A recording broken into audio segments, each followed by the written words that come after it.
Hello everyone, and welcome to another game of World of Warships. Today's replay is from deweirdout, and I'm terribly sorry, I'm probably butchering this name. And he's in the Östergötland. Another name that I'm probably butchering, but that's okay because we're just going to call it Goatland. It's just a name that has, I guess, stuck around and has been invented by my stream, so you know. So this is a ranked battle. There are, well, 8 carriers and other ships are tier 9. And, you know, our Goatland has made its way towards the sea cap here. Now the Kitakaze has decided to not try to take A and B. I presume a big reason for that is the enemy Alaska. Now the enemy Alaska is positioned very nicely between all those caps to use his radar to, you know, stop capping. The friendly Buffalo, on the other hand, is positioning quite nicely to do nothing. That's a shame, because the Buffalo is the only friendly radar. And, you know, that Buffalo would be rather useful if it was actually close to a cap circle. But, you know, at least it's going full broadside to the enemies. Well, I'm not sure if it's spotted right now. Might not be that big. Well, the carrier is also, well, the enemy carrier has some planes here above sea. The friendly carrier, I'm not sure what he's doing. He's probably striking a Pommern right next to an Alaska, because that's what carriers do. They identify where there is a lot of RTA, and then they fly in it. So, meanwhile, the enemy is dive bombing here. Now, I'm just going to call our player here D, I think. And D has decided that he doesn't want to use his defensive fire right now, probably because... Oh, wait, now he used it. Yeah, that was a bit late. I was just thinking that he decided to wait for rocket planes. I mean, you have limited charges, so there is that. The question is always, when do you want to use it, I suppose. So you have to evaluate the threat level of the planes coming towards you. But anyway, so far nobody has taken a cap, and the friendlies have already lost their Buffalo. I mean, the Buffalo was trying to be helpful anyways, but it's still one ship down, so that's a bit sad. Now the enemy Kitakaze has been found again. Of course, in a Goatland you aren't going to win a gunfight with a Kitakaze, unless the Kitakaze is like really bad. But of course it's not just the two of them shooting here, and the Kitakaze is almost behind this island, you know. So we see friendly shells flying there. And of course the island here has blocked vision again. So the enemy Kitakaze is actually taking quite a bit of a beating, thanks to some friendly help here, right? I mean, it helps if you have a friendly Kitakaze also. Meanwhile, the enemy is now taking the B cap, and they have a massive force in there. I mean, they have the battleship in there, they have the radar in a position to really screw over the friendly destroyers. The enemy team is doing this pretty nicely. Meanwhile, the friendlies are... What are the friendlies doing? Now, the friendly destroyers have a problem, because this Alaska is making it very difficult for them. The Pommern is also making it difficult, because 6 kilometer hydro right inside the cap. There is a Drake too, so probably some additional hydro.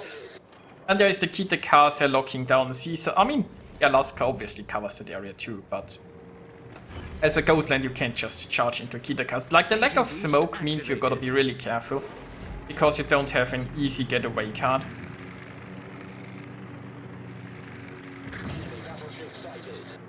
Now, he is trying to position himself in a way that he can hopefully torpedo something, either the Pommern or the Alaska. If he could get rid of the Alaska, that would be amazing. Now, the friendly Drake has been taken down. That's a shame. And I'm not sure I agree with opening up here with guns. I feel like he's getting so frustrated that he's like, okay, I'm just gonna shoot an Alaska now. I mean, the Drake can shoot him, the Alaska can shoot him, Pommern can almost shoot him. I mean, the Pommern secondaries might open up, there are some more shares incoming, so...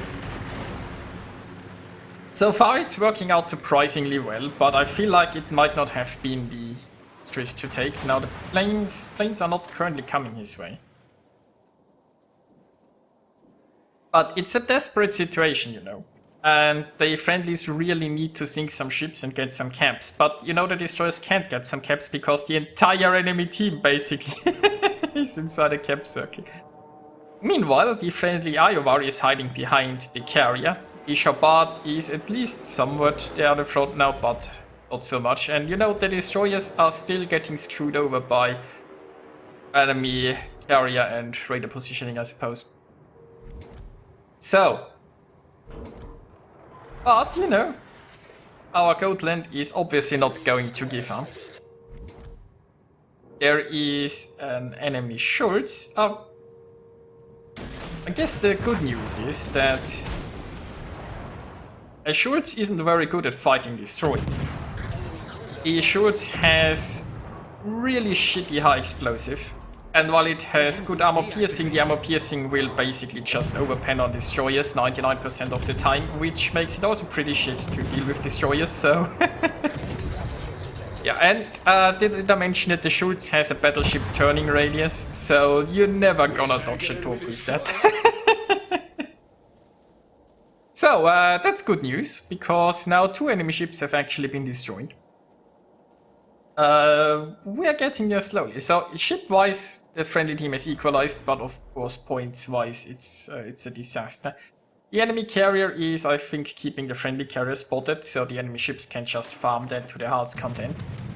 Meanwhile, we have the Shabbat possibly actually moving forward. Oh, the Iowa has stopped hiding behind the friendly carrier. Maybe he's gotten bored of being an observer and decided, hey, I'm actually inside a battle. Maybe I should do some fighting. Now, our Goatland here is trying to desperately defend the carrier with his anti-air. So he even went for defensive fire. Unfortunately, anti-air obviously not strong enough. So the friendly carrier goes down. But it was a nice gesture, right? He actually tried to save his own carrier there. Meanwhile, the Alaska's still locking down A and B. And the other remaining ships are holding C. So, there really isn't an, lay that doesn't hold any risk here, I feel like. So he's pushing towards the cap where he knows an Alaska is inside, but the Alaska is getting low. And with torps, guns, maybe some teammates, maybe they can take that down. Like... if they could cap A and B, that would be huge, because it's like 2 caps. And like points-wise, right? It's just a very desperate situation. It's a situation so desperate that he's like, you know, I just need to gun down the Alaska. Well, okay. The Iowa has finally proven its worth. Imagine if that Iowa had actually fought on the friendly side from the beginning of the game. Maybe it wouldn't be so desperate. Now the Shabbat is almost down. It's not good news. But, you know, our Goatland can now grab 2 caps. So, it's 3 against 3, which isn't so bad. It's just that the points... the points are telling a different story. And, of course, the enemy still has a carrier. A carrier that can perfectly spot the friendly destroyers. Stop them from capping for it. Oh, there is the Kitakaze. So... Kitakaze isn't the healthiest anymore, but the DPM on the Kitakaze is scary, so how is this going to end? Well, it's going to end pretty well, I guess. Although, here come the bombs, but they missed. Some Drake shells still incoming. Problem solved, sir. Yeah, they're gonna miss too. Okay then. So this game suddenly turned slightly better. But it's really the points, right? Now, D here is capping 2 caps that will drastically reduce the enemy points gain, but they still have C. The enemy can win this on C alone easily enough, so the friendlies need to grab C too.